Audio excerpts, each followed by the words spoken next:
Shalom. Shalom. Pagi hari ini memasuki bulan Agustus, di mana bangsa kita hendak merayakan kemerdekaan Republik Indonesia. Dan pagi hari ini kita mau sama-sama merayakan kebaikan Tuhan.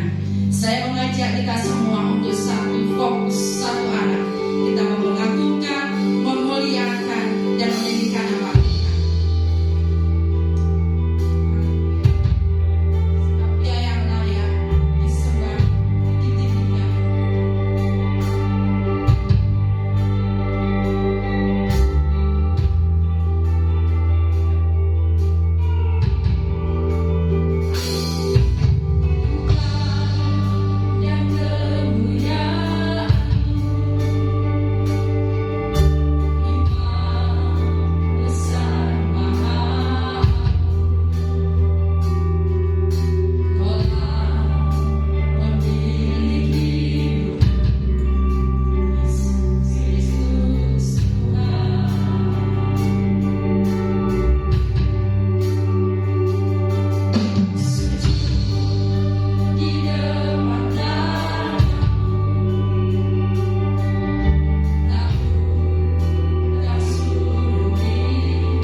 kita memperingati hari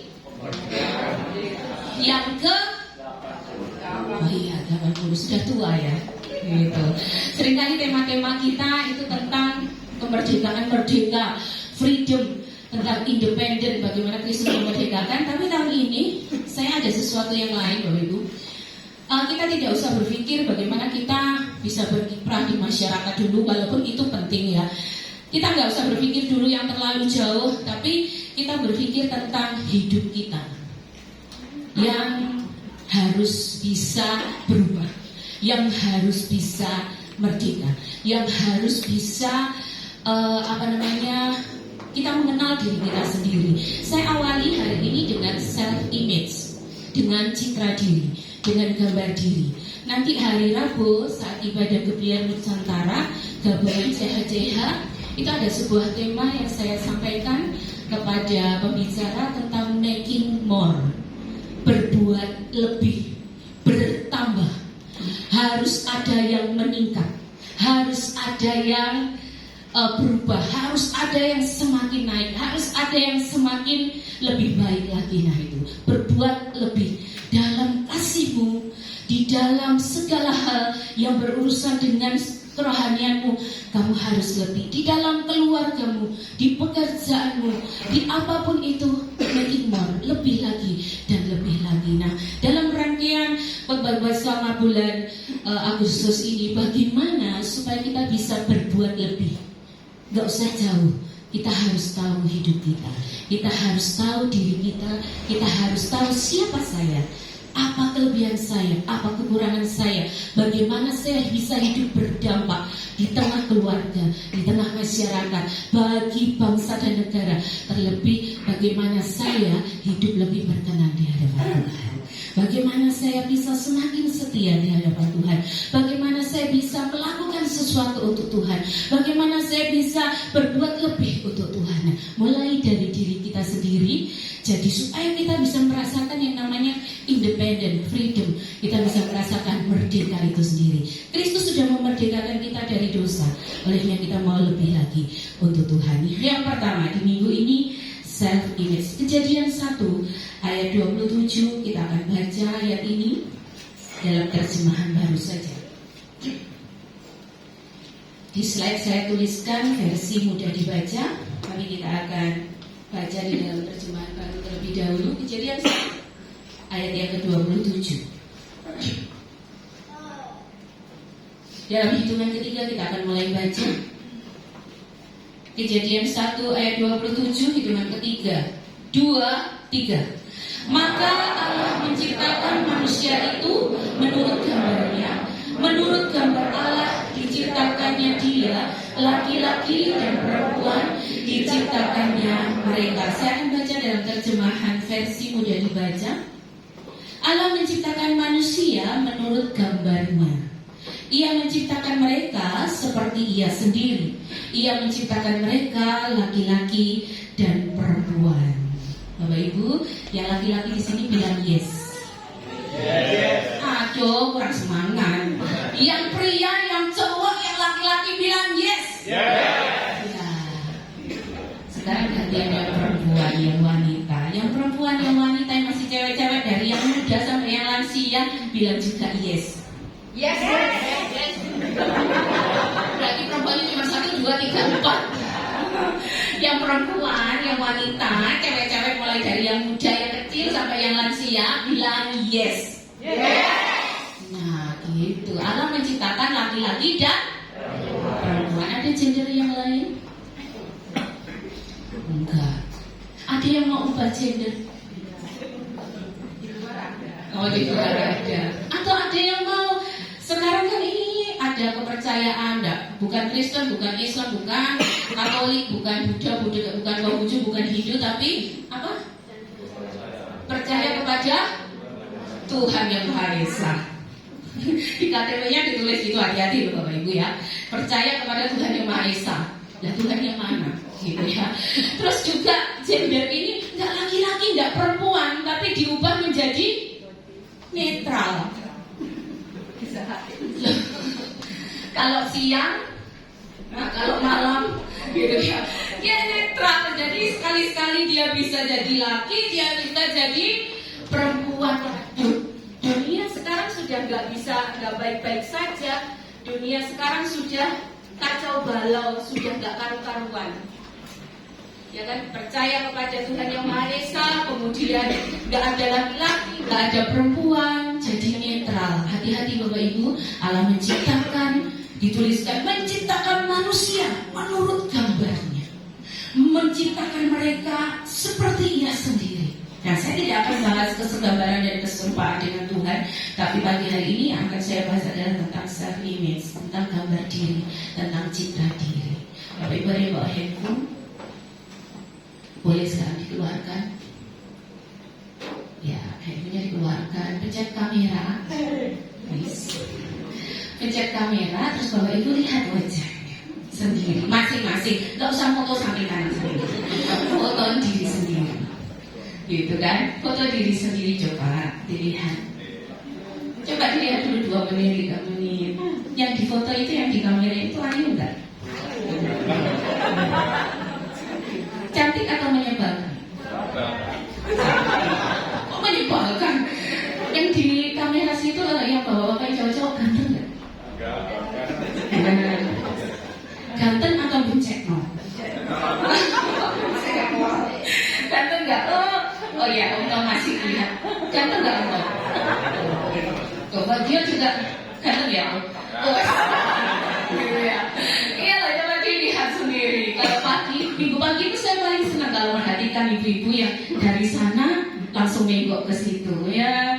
Itu apa namanya, cermin itu tuh berjasa ya untuk lihat rambutku nih gimana, lipstikku, bajunya sudah pas atau belum gitu ya, bisa dilihat. Nah, gambar diri atau citra diri, bagaimana kita melihat diri kita, bagaimana kita melihat diri kita. Memang kita nggak bisa lihat diri, jadi bantuannya adalah cermin itu tadi atau kamera itu tadi ya. Makanya saya tanya, Bapak Ibu ganteng nggak? Cantik nggak? Megangnya atau bencek? No, enggak lah, cantik lah. Gitu ya, cantik. Wah, saya bangga, bukan kepedean tidak, tapi saya bangga dengan diri saya sendiri. Bagaimana kita melihat kita, fisik kita? Coba rambut kita rapi enggak? Tadi sudah digempur dengan pujian, kok terbesar dan mulia, beres kabeh. Siapa tahu gitu ya. Itu boleh kok sisiran, enggak apa-apa gitu ya. Boleh juga pas lagi firman gini, Bapak Ibu lihat cermin, ketika saya dengar firman ini, wajah saya menegangkan atau menakutkan atau nah itu boleh gitu ya. Saya tidak ada larangan, kipas-kipas oke, boleh, tidak apa-apa juga supaya nggak panas gitu. Nah, bagaimana kepribadian kita bulan lalu ketika CH, ayo apa karakternya, saya kelebihannya apa, saya kekurangannya apa, saya ini butuh dimaksimalkan di mana, apa yang saya harus kurangi, terus kemampuan sosial saya. Ada yang gerapiak nih, senyum, supel, sama siapa aja kenal, tapi ada juga yang enggak seperti itu. Nah, itu kemampuan sosial. Terus bagaimana nilai atau prinsip-prinsip yang saya pakai, yang saya pegang, itu apa saja. Nah, Bapak Ibu, self image ini bisa positif dan bisa negatif. Kalau positif apa saja? Ganteng ya, ganteng. Ini apa namanya, passwordnya diberias nih, ganteng gitu. Ada brand ambassador. Nanti dipanggil ulang tahun nanti. Hari ini ulang tahun ya. Ganteng apa lagi yo? Ramah, oke. Yang positif apa lagi? Senyum, apa lagi yo? Bapak Ibu lihat diri yang positif apa saja? Ganteng, ramah, senyum, apa lagi? Suka membantu. Oh, suka membantu, suka menabung, tidak sombong. Suka membantu, apalagi yang positif nih? Positive thinking boleh, beneran? Atau overthinking? Overthinking gitu ya. Apalagi optimis, semangat.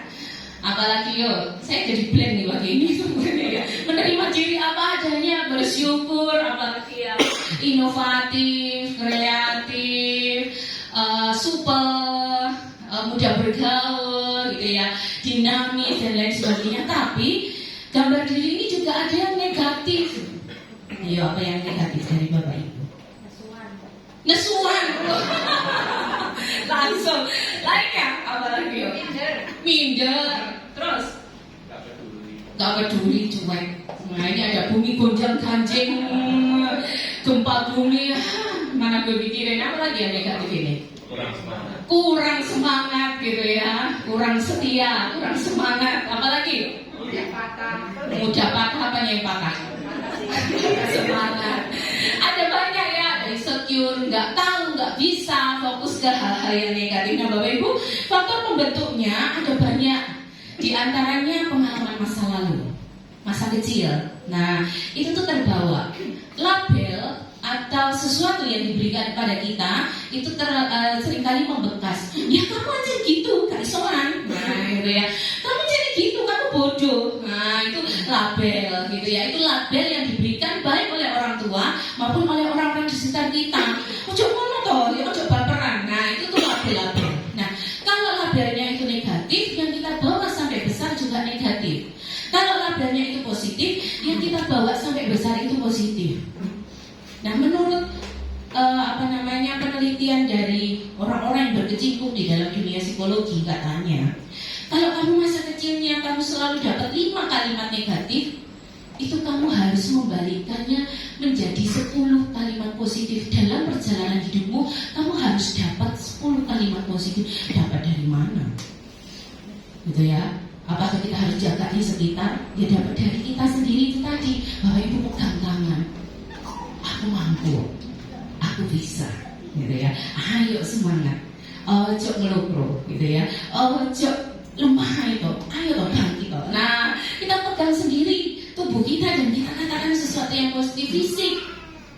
Nah, fisik ini seringkali kita membandingkan, wah enggak, rambutnya enggak kayak gitu ya. Kenapa sih Tuhan kasih aku rambut keriting? Akhirnya lahirlah teknologi yang namanya smoothing. Iya, yang sudah lurus, ya aku boleh rambut keriting seikal gitu. Juga lahirlah teknologi yang namanya curly, ya, Korean curly katanya gitu ya, panaskan, di curly, wah jadi keriting. Nah itu secara fisik hidungku kok nggak mancung. Sekarang lagi tren tuh ke Korea, hidungnya digambar-gambar gitu ya. Pipiku kok nggak turus, kalau nggak tirus, kalau cabi gini itu kan nggak asik ya, harus tirus. Nah terus dukungan sosial sekitar kita mendukung atau tidak. Kemudian norma budaya. Nah ini norma budaya. Kamu udah usia berapa kok belum kerja? Nah kayak gitu ya. Terus seringkali hal-hal yang kita dengar setiap hari yang membentuk gambar diri kita. Nah kok belum punya rumah? Yang lain loh sudah berhasil, sudah ini. Wah itu terkadang membentuk citra kita kondisi mental. Nah kondisi mental ini beberapa waktu yang lalu saya sampaikan, generasi sekarang adalah generasi stroberi. Dikasih tahu sedikit, loh lembek gitu ya, cantik. Ya, stroberi Bapak Ibu saudara lihat ya, merah, ranum gitu ya, cantik tapi lembek. Nah ini mental. Kena apa sedikit sakit, kena apa sedikit aku juga mau plek patah gitu tadi, apakah semangat. Sama yang terakhir yang pengaruhnya kuat adalah sosial, iya, standar TikTok gitu ya sekarang.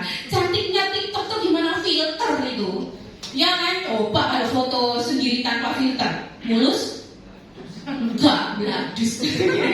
Mulus enggak, bladus. Terus apa yang dipakai, apa yang dimiliki, apa yang dikonsumsi, semuanya standarnya sosial media. Percaya atau enggak Bapak Ibu, itu kebutuhan konten. Makanya semua diperlihatkan yang bagus. Ya Ibu Gembala Senior ini pernah ngajak, ayo ke Batu, wah ada warung makan yang ini gitu ya. Terus kesana yuk kita makan bareng, malah gledek gitu ya. Loh ini di TikTok kok api? Nah ya TikTok itu kan kebutuhan konten, pasti akan diperlihatkan yang bagus, menunya banyak, mateng, fresh gitu kan, harganya murah.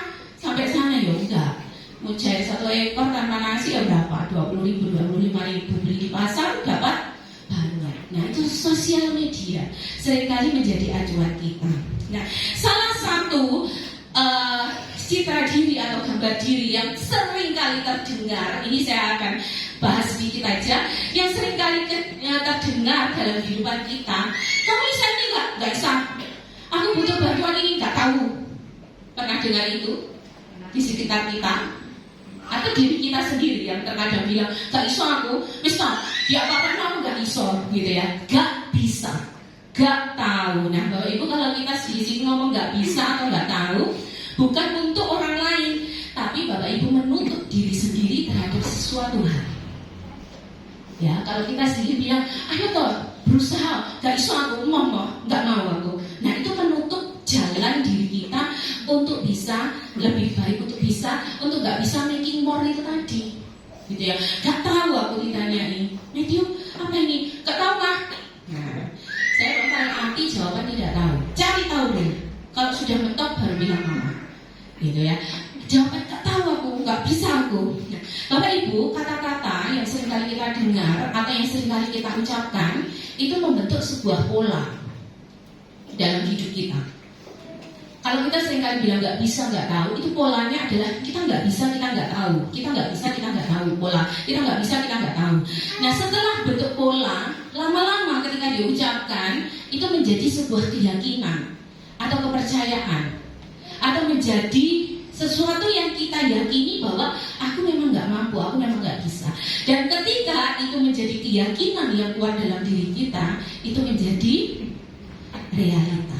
Boleh nggak yang negatif ini tuh menjadi positif, gitu ya? Terkadang kan kata-kata kita dibilangnya bahwa kata itu adalah Nah, semakin Bapak Ibu mengucapkannya, semakin menjadi realita, gitu. Semakin kita mengucapkannya, semakin menjadi realita, dan itu membentuk gambar diri kita. Pagi hari ini kita akan lihat sebuah tokoh, dia punya gambar diri yang positif, dan juga di dalam perjalanan hidupnya tidak jarang dia menemui banyak hal negatif yang seringkali membuat dia jatuh bangun. Jangan ditampilkan dulu Raja Daud. Kalau saya ngomong tentang Daud, apa yang Bapak Ibu Saudara ingat tentang dia? Raja yang besar. Raja yang besar. Ada lagi? Ya, jatuh dalam dosa. Oke. Ada lagi? Mengalahkan Goliat. Mengalahkan Goliat. Oke. Ada yang lain lagi? Suka memuji Tuhan. Suka memuji Tuhan. Yang lainnya? Konspirasi besar apa Mbak? Semangatnya pantang menyerah. Apa lagi? Tentang Daud. Taat. Oke. Lagi? Takut pada Tuhan. Apa? Takut pada Tuhan. Dan tadi berbuat dosa. Gitu di sisi lain. Ada yang lain lagi? Yang belakang? Orang yang tersisihkan. Orang yang tersisihkan. Oke. Yang lain? Tentang Daud. Mengandalkan Tuhan. Lagi? Iman yang besar.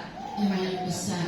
Yang jauh yang depan-depan toh. Yang belakang-belakang sekarang. Nanti kalau ada kuis, yang depan dan yang belakang melawan battle. Ya, depan dan belakang. Oke, kita lihat dulu yang positif yang kita lihat dari Daud. 1 Samuel 17. 1 Samuel 17 ayat 34 sampai 37. Kita akan baca bersama-sama ya Bapak Ibu ya. 1 Samuel 17 ayat 34 dan 37. Kita akan membaca bersama-sama. Hitungan ketiga kita akan mulai baca. 2, 3. Tetapi Daud berkata kepada Saul, hambamu ini biasa mengembalakan kambing domba ayahnya. Apabila datang singa atau beruang yang menerkam seekor domba dari kawanannya, maka aku mengejarnya, menghajarnya, dan melepaskan domba itu dari mulutnya. Kemudian apabila ia berdiri menyerang aku, maka aku menangkap jangkutnya, lalu menghajarnya dan membunuhnya. Baik singa maupun beruang telah dihajar oleh hambamu ini, dan orang Filistin yang tidak bersunat itu, ia akan sama seperti salah satu daripada binatang itu, karena ia telah mencemooh barisan daripada Allah yang hidup. 37. Pula kata Daud, Tuhan yang melepaskan aku dari cakar singa dan dari cakar beruang, dia juga akan melepaskan aku dari tangan orang Filistin itu. Kata Saul kepada Daud, pergilah, Tuhan menyertai engkau. Yang pertama yang kita lihat dari Daud, dia seorang gembala yang baik. Di ayat bagian yang lain, pagi-pagi Dia sudah pergi menggembalakan kambing dombanya. Setelah itu dia ke Saul. Terus dia balik lagi menggembalakan. Jadi dia bolak-balik. Dia seorang gembala yang baik. Ketika Saul bilang, apakah kamu mampu melawan Daud ini? Diragukan, melawan Goliat ini diragukan ya. Kalau datang singa, kalau datang beruang yang ingin menerkam domba-dombaku, aku akan lari, aku akan menghajarnya, aku akan merobek mulutnya. Pahlawan ya, dramatis ya. Oh, itu kalau baca dari 1 Samuel 16 sampai 2 Samuel pasal yang terakhir, ini nanti PR. Bacalah, wapi Bapak Ibu ya. Ceritanya tuh dramatis sambil divisualkan dalam imajinasi kita, bagus banget update-nya. Kemudian yang kedua, 2 Samuel pasal 2 Samuel sekarang.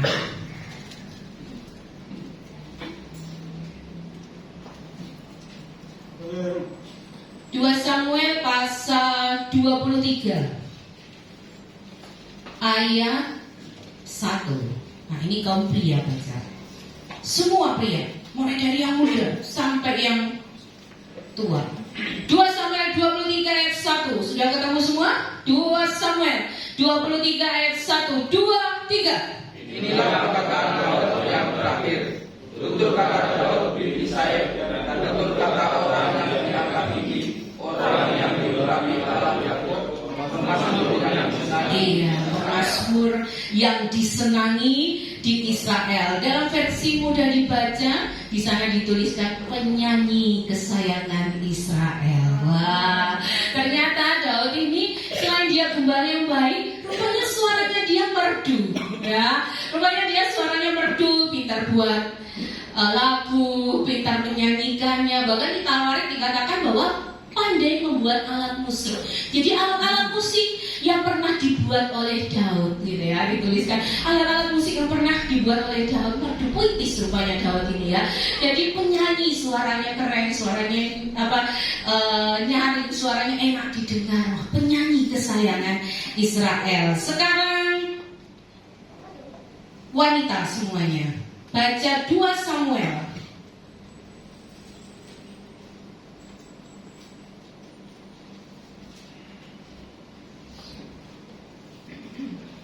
2 Samuel pasal 17. 2 Samuel pasal 17 ayat 8. Siap-siap anak Yud. 2 Samuel 8 ayat 6. Ini wanita ini semua ya, Yud sampai lansia. 2 Samuel 17 ayat 8. Sudah ketemu? Kita berputar di Samuel Bapak Ibu, jadi gak usah pindah-pindah kemana-mana. 1 dan 2 Samuel. 2 Samuel 17 ayat 8. 2, 3. Kata kau tahu bahwa yang muda dan orang-orangnya adalah pahlawan, dan bahwa mereka sakit hati seperti beruang yang kehilangan anak padanya. Lagi pula ada yang adalah seorang prajurit sejati. Dia tidak akan membiarkan rakyat itu. Iya, dia seorang prajurit sejati. Saya akan bacakan dalam terjemahan sederhana Indonesia. Selain itu, ayah Tuan sangat berpengalaman soal perang. Ini dalam konteks Husai menjawab Absalom karena dia mengikuti nasihat Ahitofel. Nah, nasihatnya apa? Nasihatnya adalah untuk membunuh Daud. Jadi Absalom ini adalah anak Daud dari istrinya putri Raja Gesur, gitu ya. Dia terkenal ganteng, anak kesayangannya Daud. Namun ada konflik, dia bunuh saudaranya. Lalu kemudian dia ingin mengkudeta ayahnya. Dia mengklaim diri sebagai raja dan dia mengejar Daud. Daud dalam pengembaraan lagi. Tadi sudah pengembara, nanti kita lihat bagian yang kedua. Dan dia mengembara lagi. Nah, ketika ini Ahitofel memberikan saran kepada Absalom, bunuhlah ayahmu itu, bunuhlah Daud itu. Tapi Husai bilang jangan.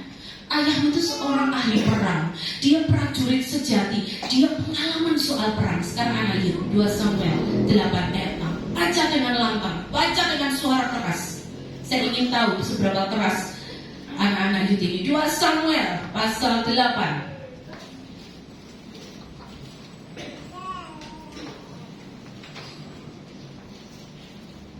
Ayat 6. Sudah ketemu? Sudah ketemu semua? Itu suaranya lembut sekali. 2 Samuel 8 ayat 6. 2, 3. Kemudian Daud menempatkan pasukan-pasukan kedudukan dari orang-orang David, orang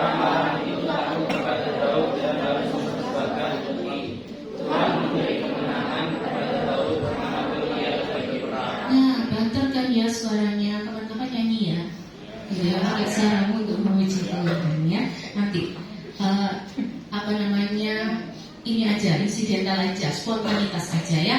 Tuhan memberikan kemenangan kepada Daud kemanapun ia pergi berperang. Yang positifnya, dia gembala yang baik, dia penyanyi kesayangan Israel, pintar bermain musik, pandai untuk membuat alat musik, ahli perang, kemanapun pergi berperang. Bapak Ibu, pada suatu saat Daud ini pernah minta izin kepada seorang raja di Filistin, Raja Gad, karena dia dikejar-kejar Saul. Dia nggak tahu harus pergi kemana. Nggak aman dia di Yerusalem, tidak aman juga ketika dia ada di Hebron. Jadi dia berkeliling dari satu tempat ke tempat yang lain. Akhirnya karena dia tidak punya tempat untuk menetap di sekitarnya, dia pergi ini dengan membawa kurang lebih 400-600 orang. Dia membutuhkan tempat tinggal. Dia bernegosiasi dengan Raja Gad ini, boleh nggak aku diberikan sebuah tanah supaya aku dan orang-orang yang mengikuti aku itu bisa tinggal di sini. Oke, diberikan kepada Daud ini sebuah kampung yang namanya Kampung Siklag di daerah orang Filistin. Nah, Daud ini ketika ada di Filistin pun dia juga berperang menaklukkan musuh-musuhnya orang Filistin, dan setiap kali dia pergi berperang dia selalu menang. Hebat ya.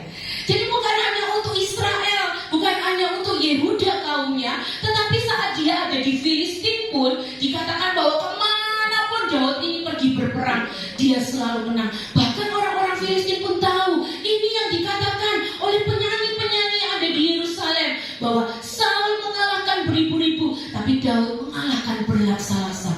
Dan itu memang terbukti. Ketika dia pergi berperang, hebatnya Daud, ketika dia pergi berperang, dia membawa jarahan dan dia menyerahkan itu kepada raja yang ada di Gad. Dia nggak mengambilnya sendiri, tapi dia menyerahkan karena dia berperang untuk Gad. Baik ya, hebatnya di situ. Lanjut, nggak usah dibaca. Dia seorang sahabat yang setia. Siapa sahabatnya? Yonatan. Ya, Yonatan anaknya Saul. Yonatan anaknya Saul. Ketika Yonatan jumpa pertama, nah ini ya, jumpa pertama, bukan mereka jatuh cinta, tidak, sama-sama cowok, tapi mereka menjalin persahabatan. Yonatan ini sayang kepada Daud. Dia memberikan jubahnya, dikenakan kepada Daud. Bahkan ketika Daud dikejar-kejar oleh ayahnya, oleh Saul, Yonatan ini membelanya. Enggak ayah, tidak. Daud tidak seperti itu.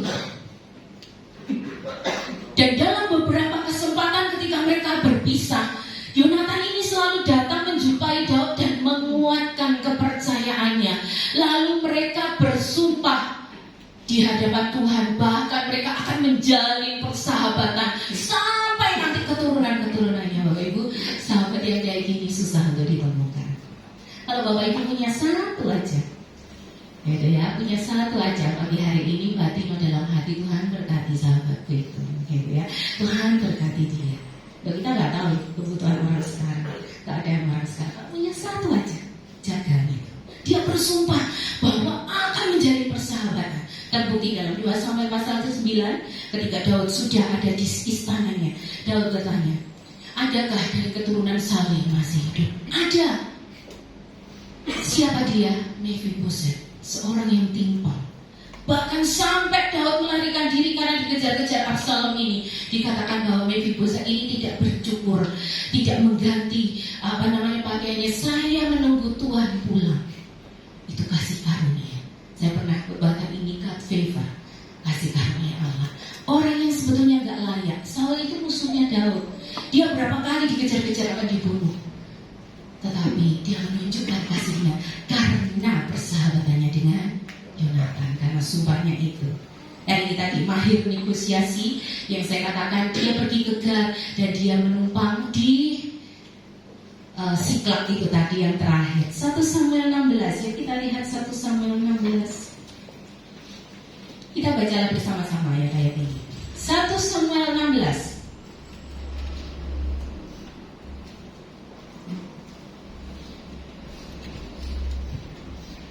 Ayat 12 dan ayat 18. Yuk. 1 Samuel 16. 1 Samuel 16 ayat 12 dan 16. Ayat 12 dulu kita akan baca bersama-sama. Hitungan ketiga kita mulai baca 2, 3. Kemudian disuruhnyalah menjemput dia. Ia kemerah-merahan, matanya indah dan parasnya elok. Lalu Tuhan berfirman, bangkitlah, urapilah dia, sebab inilah dia. Ayat 18. Sama-sama lagi kita baca 2, 3. Lalu jawab salah seorang hamba itu, katanya, sesungguhnya aku telah melihat salah seorang anak laki-laki Isai, orang Bethlehem itu, yang pandai main kecapi. Ia seorang pahlawan yang gagah perkasa, seorang prajurit yang pandai bicara, elok perawakannya, dan Tuhan menyertai dia. Saya akan bacakan ayat 12 dari terjemahan sederhana Indonesia. Lalu Isai mengutus orang untuk menjemput Daud. Ternyata Daud seorang pemuda yang tampan, ya, matanya indah, wajahnya kemerah-merahan. Kalau di sini mirip siapa? Gitu ya. Nggak hanya pintar nyanyi, nggak hanya pintar musik, nggak hanya ahli perang, nggak hanya seorang sahabat yang setia. Dikatakan bahwa ternyata dia itu pemuda yang tampan, gitu ya, ganteng. Ya, matanya indah, wajahnya kemerah-merahan. Lanjut ayat 18 tadi. Orang Bethlehem yang bernama Isai mempunyai anak laki-laki yang pandai bermain kecapi. Dia juga gagah perkasa, pandai bicara, serta elok parasnya. Wah, Daud ini termasuk salah seorang yang good looking gitu ya, yang packagingnya bagus. Makanya banyak perempuan-perempuan kan yang selalu bersorak-sorai ketika dia menang. Wah, fansnya banyak ini. Istrinya juga banyak. Istrinya juga banyak. Dikatakan bahwa dia memiliki anak-anak dari istri-istri yang banyak, termasuk salah satunya seorang perempuan dari Karmel yang bernama Abigail. Ya. Tapi dia juga punya sisi gelap dari seorang Daud, David. Sisi gelapnya apa? Yang pertama, saya nggak akan bacakan ya, saya cerita aja, semoga Bapak Ibu nggak ngantuk ya. Tadi malam ketika saya cerita ini untuk mereview, Pak Sam tidur. Lah, sudah selesai ceritanya dia sudah tidur ya, sudah. King David ini, Raja Daud ini terlupakan. Pada saat Samuel diutus Tuhan, pergilah ke Bethlehem, korbankan sebuah persembahan kepadaku, dan kemudian urapilah anak Isai untuk menjadi raja. Keluarlah anak yang pertama, Bapak, dan yang karena dia prajurit. Apakah ini? Wah, kayaknya ini gitu ya. Samuel bilang, wah kayaknya ini. Tapi Tuhan bilang, bukan itu. Anak yang kedua keluar, anak yang ketiga keluar, bukan semua sampai anak yang ketujuh. Dibilangnya, bukan semua. Lalu yang mana Tuhan? Samuel bilang. Terus dia tanya kepada Isai, itu tadi ayat yang barusan kita baca, masih adakah anakmu yang lain? Ada, yang paling bungsu. Dia punya tugas menggembalakan kambing dan domba. Panggil dia ke sini. Ternyata dia dilupakan. Pada saat acara besar pesta makan bersama Samuel, ayahnya terlupakan. Loh, sedih gak rasanya? Sakit gak rasanya? Kalau terlupakan dari itu, wah sedih, sakit ya. Tapi itu Daud. Dia mengalami itu. Yang kemudian, yang kedua, dia diremehkan. Saat dia datang di medan perang, Goliat setiap hari berkuar-kuar, Israel, adakah engkau punya satu pahlawan yang siap tanding satu lawan satu dengan aku? Wah, mentalnya Israel langsung menciut. Pada saat itu Daud ada. Siapa dia? Dia adalah pahlawan dari Filistin.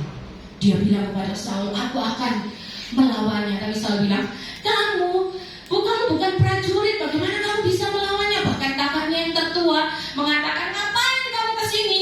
Tugasmu itu menggembalakan kambing domba. Kamu gak mungkin terlatih, kamu gak mungkin bisa mengalahkan itu. Tapi ketika Daud maju berperang, dia melemparkan apa?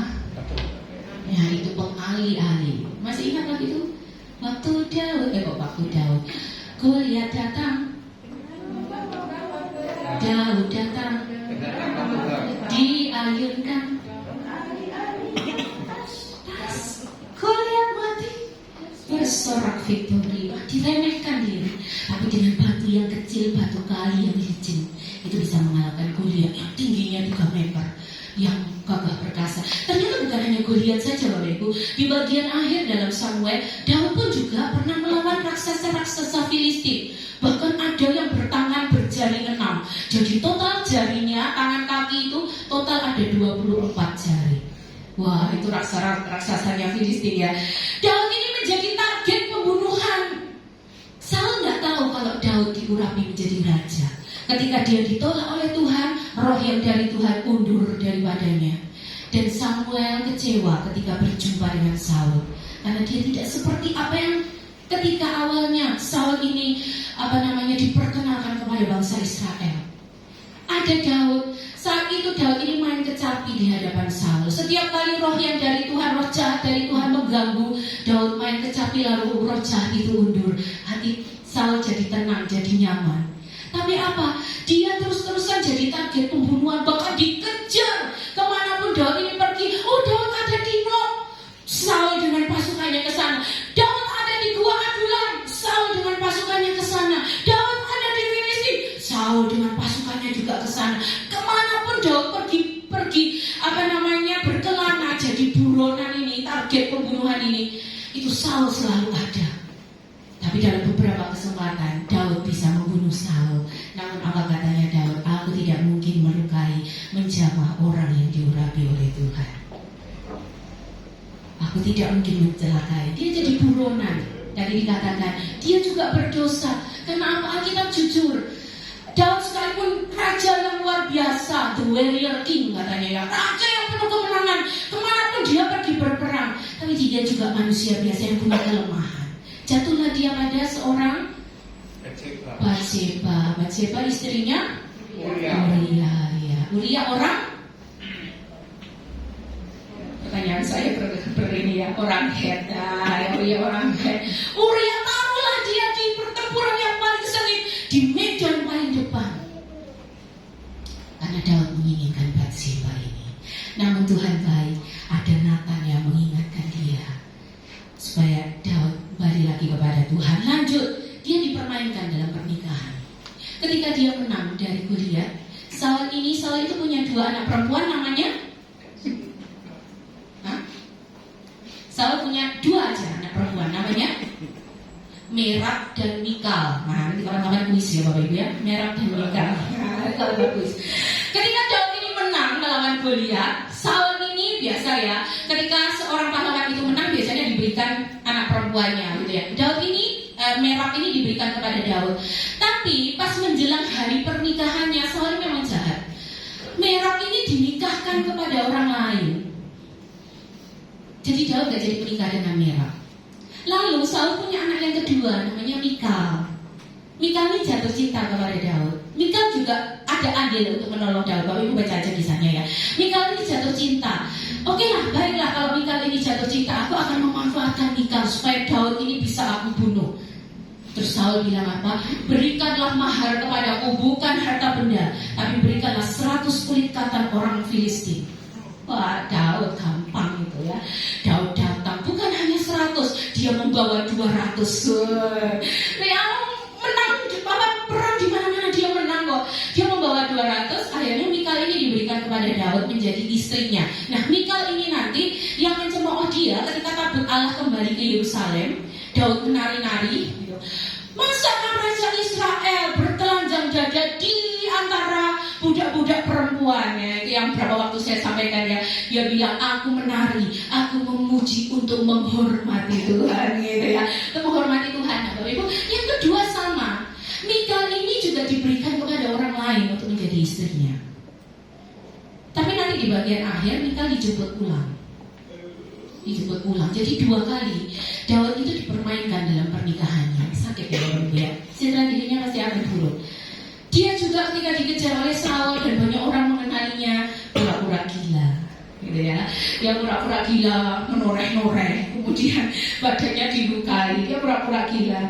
Nah, ini dikudeta oleh anaknya Absalom. Dia berdiri di pintu gerbang kota. Setiap ada orang yang ingin menuju ke Daud, yang ingin berperkara, mencari solusi kepada Daud, dia tampung.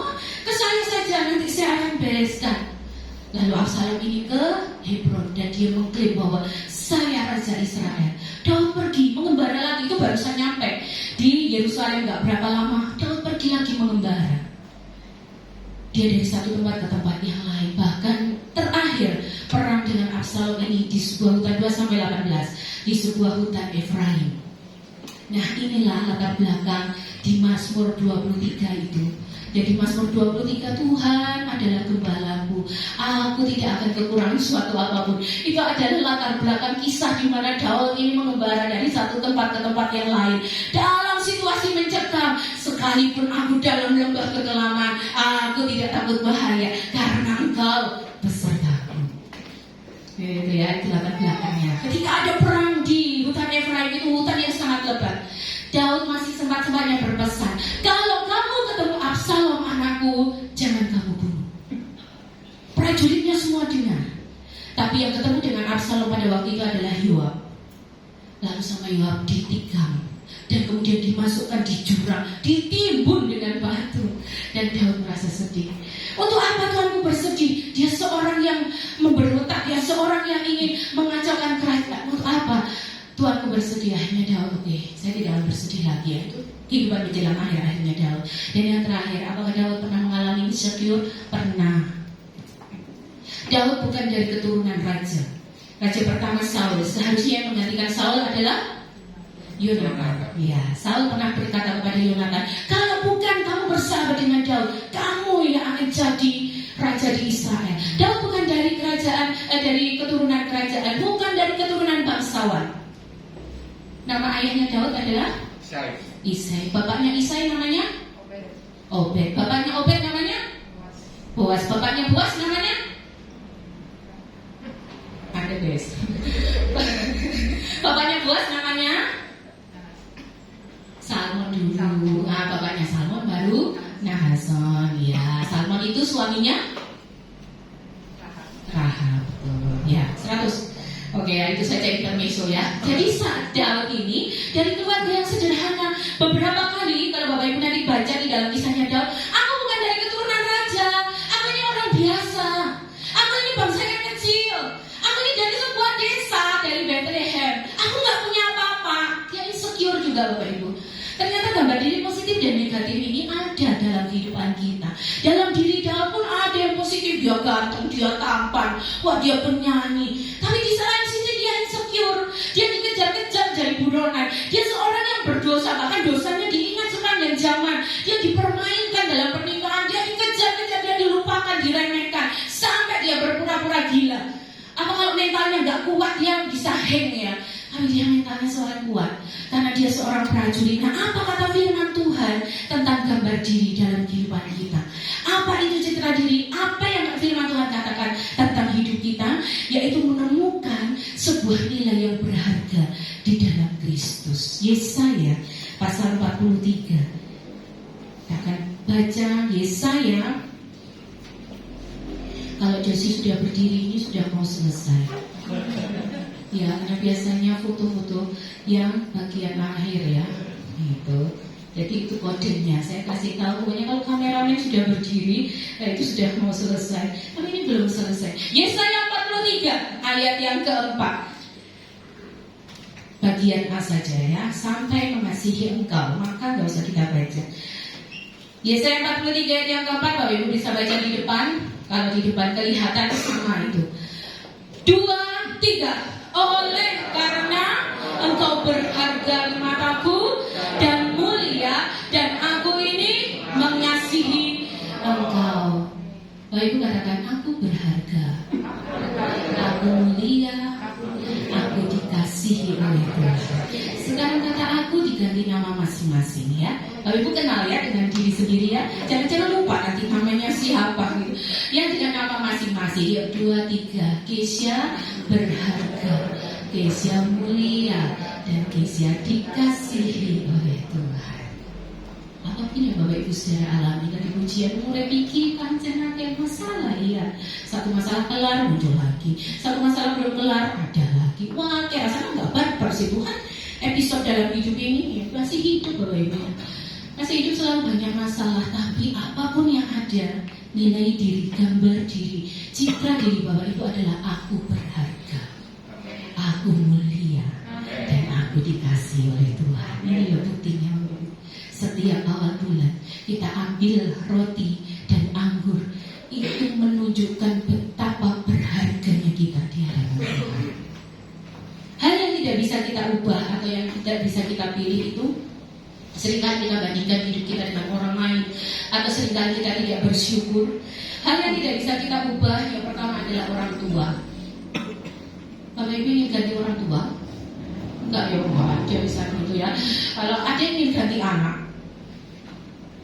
tukar anak dalam 1 hari aja. Nggak ada, itu nggak bisa diubah, dipilih itu nggak bisa. Tuhan, nanti kalau saya mau punya anak saya begini, nggak iso Bapak Ibu. Itu sudah dalam kedaulatan Allah.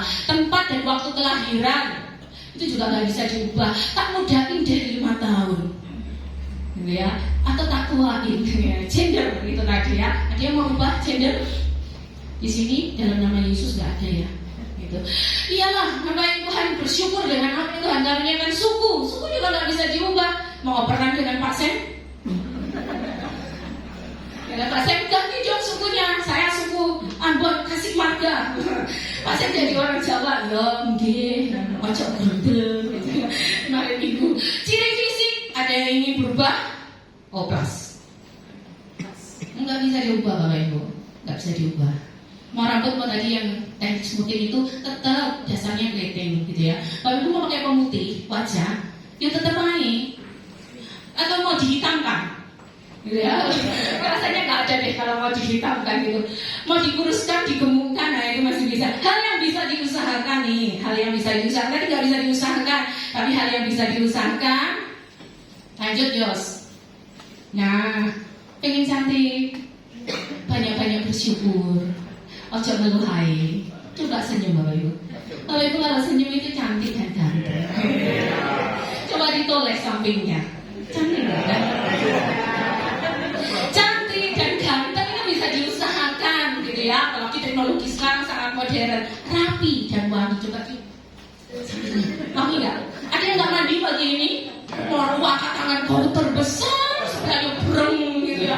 Wes wah, ada cantik dan wangi mandi. Kalau mau ke gereja mandi, soalnya nanti kalau ke gereja tipiki gitu ya. Kalau yang cowok enggak, cowok cuma salaman aja, ya, cuma salaman aja. Tapi kalau ibu-ibu biasanya sambil ini, itu kalau dicium wangi kan seneng ya, cantik dan wangi, bugar. Nah, bugar, wajahnya enggak kering, enggak juga ini, tapi sehat bugar. Tapi saya pinjam surat dari Amsal. Yuk kita buka yuk. Amsal pasal yang ke-31.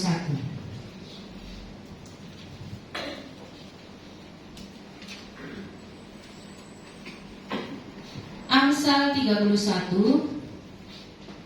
ayat 30. Ya, saya pinjam aja ini ya. Tapi bukan berarti bapak-bapak lalu nanti jadi istri. Oh, enggak. Ini hanya saya pinjam aja kalimatnya. Amsal 31 ayat 30. Yuk dibaca lagi bareng-bareng. 2, 3. Kemolekan adalah bohong dan kecantikan adalah sia-sia. Tetapi istri yang takut akan Tuhan dipuji-puji. Saya akan baca dalam terjemahan sederhana Indonesia, dituliskan kayak gini. Penampilan dapat menipu dan kecantikan akan hilang, tetapi wanita yang takut akan Tuhan sungguh terpuji. Tetapi orang yang takut akan Tuhan itu nilainya berharga, itu mulia, dan itu dikasih oleh Tuhan. Fisik yang bisa diusahakan tadi, suatu saat bisa pudar, bisa menghilang. Tapi takut akan Tuhan, hormat kepada Tuhan, itu adalah karakter basic orang percaya. Lalu apa kata Tuhan tentang gambar diri yang boleh kita alami pagi hari ini, yang boleh kita bahas pagi hari ini? Yang pertama Bapak Ibu, Allah tidak pernah meremehkan hal kecil. Daud, dia adalah anak bungsu dari 8 bersaudara, dia anak ke-8. Memang namanya yang ditulis 7 orang, yang satunya tidak ditulis. Apakah itu mati muda atau mati ketika kecil, itu tidak dijelaskan, ataukah dia perempuan. Nah itu, tapi Daud ini 8 bersaudara, 6 nama kata-katanya ditulis, dan Daud itu nama yang ke-7, yang satunya tidak dituliskan di Alkitab. Allah tidak pernah meremehkan hal kecil. Allah tidak pernah meremehkan apa yang ada dalam kehidupan Bapak Ibu. Bapak Ibu berharga. Ketika Daud mengambil batu-batu kali, itu batu-batu yang kecil, dan Allah memakai itu untuk bisa mengalahkan raksasa yang besar. Citra diri kita, mungkin kita melabeli diri kita, aduh aku ini buruk, aku ini insecure, aku ini enggak mampu. Tapi Allah tidak pernah meremehkan apapun keberadaan Bapak Ibu. Bapak Ibu berharga. Itu yang pertama. Yang kedua, Allah bukan hanya sekedar memilih, tapi Allah memperlengkapi. Bapak Ibu yakin kalau Bapak Ibu dipilih oleh Tuhan? Amin. Sejak dunia belum dijadikan, siapapun yang akan percaya kepada Tuhan, baca Yohanes pasal 17. Itu doa Yesus. Sebelum dunia dijadikan, nanti orang-orang yang akan mengikut aku itu pun sudah dipilih oleh Bapa. Bapa Allah bukan hanya sekedar memilih, tapi Dia memperlengkapi. Allah bukan hanya sekedar memilih Daud, mengurapinya, tapi Allah membawa Daud dalam pengalaman-pengalaman hidup yang luar biasa. Olehnya PR saya bacaan 1 Samuel 17, 16 sampai 2 Samuel pasal yang terakhir. Itu cerita yang luar biasa. Tuhan bukan hanya sekedar mengurapi Daud, bukan hanya sekedar memilih Daud, tapi Tuhan memperlengkapi dia dengan kekayaan-kekayaan pengalaman, dengan kekayaan-kekayaan hikmat, dengan kekayaan-kekayaan kebijaksanaan, sehingga dia menjadi Raja Israel yang luar biasa, Raja Israel yang besar katanya gitu ya. Bahkan ketika zaman Yesus, dari keturunan Daudlah akan lahir Mesias. Bapak Ibu, Tuhan bukan hanya sekedar memilih Bapak Ibu, tapi Dia memperlengkapi. Supaya apa? Supaya kita bisa making more, supaya kita bisa berbuat lebih, supaya kita bisa melakukan yang lebih, melakukan yang terbaik. Dan yang ketiga, Allah menghargai sebuah relasi. Kalau Bapak Ibu baca kisahnya Daud, banyak kali dalam setiap kesempatan, dalam setiap peristiwa, dia bilang apa? Mohon petunjuk Tuhan. Mohon petunjuk Tuhan. Tanya kepada Tuhan.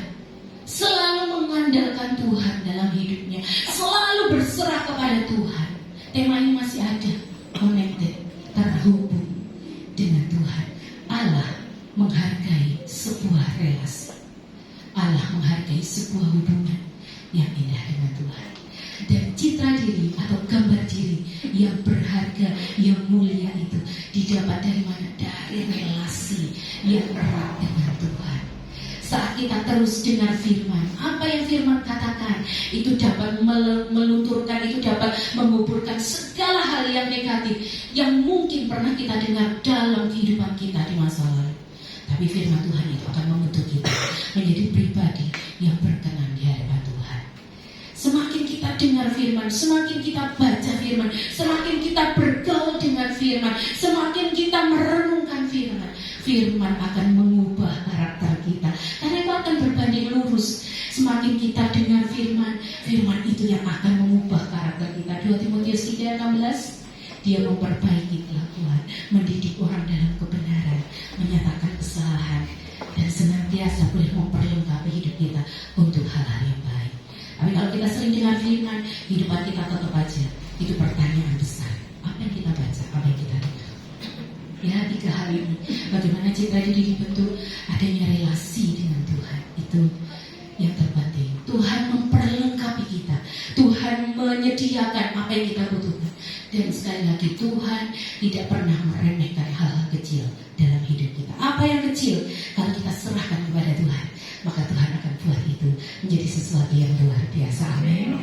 Tuhan mengasihi Bapak Ibu.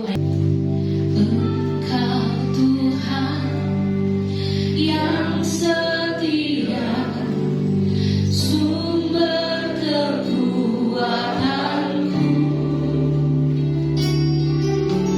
Engkau Yesus, juru selamatku.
masalah boleh datang, tapi kami mau katakan bahwa Engkau lebih besar dari apapun yang kami hadapi. Setiap pagi hari ini Tuhan mendidik setiap umat-Mu yang sakit, Tuhan sembuhkan, yang sedang masalah dan pergumulan, Tuhan Kau kuatkan, yang lemah imannya kembali Kau teguhkan dengan firman Tuhan. Dia bilang kami Tuhan boleh senantiasa berkenan untuk melakukan kehendak-Mu dalam hidup kami. Firman-Mu sudah kami dengar, dan bila Roh Kudus senantiasa mengingatkan kami tiap-tiap hari untuk berserah penuh di dalam Tuhan. Berkati setiap kami, dan kami bersyukur pagi hari ini kami boleh masuk dalam perjamuan Tuhan yang kudus, menguatkan iman percaya kami, meneguhkan kami, supaya kami mampu untuk bisa melangkah di tengah-tengah dunia ini. Nama Tuhan dipuji, nama Tuhan dimuliakan melalui kehidupan kami. Terpujilah Engkau yang besar, Engkau Allah dan Juru Selamat kami yang hidup. Di dalam nama Tuhan Yesus kami sudah berdoa dan bersyukur. Haleluya. Amin. Tuhan Yesus memberkati.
Karunia dan damai sejahtera yang berlimpah-limpah dari Allah Bapa di sorga, penyertaan dari Tuhan kita Yesus Kristus, pertolongan, penghiburan dan kekuatan dari Roh Kudus menyertai kita semua saat pagi hari ini dan sampai selama-lamanya. Pulang diberkati. Dalam nama Tuhan Yesus kami sudah berdoa dan kami mengucap syukur dan terima berkat-Mu. Haleluya.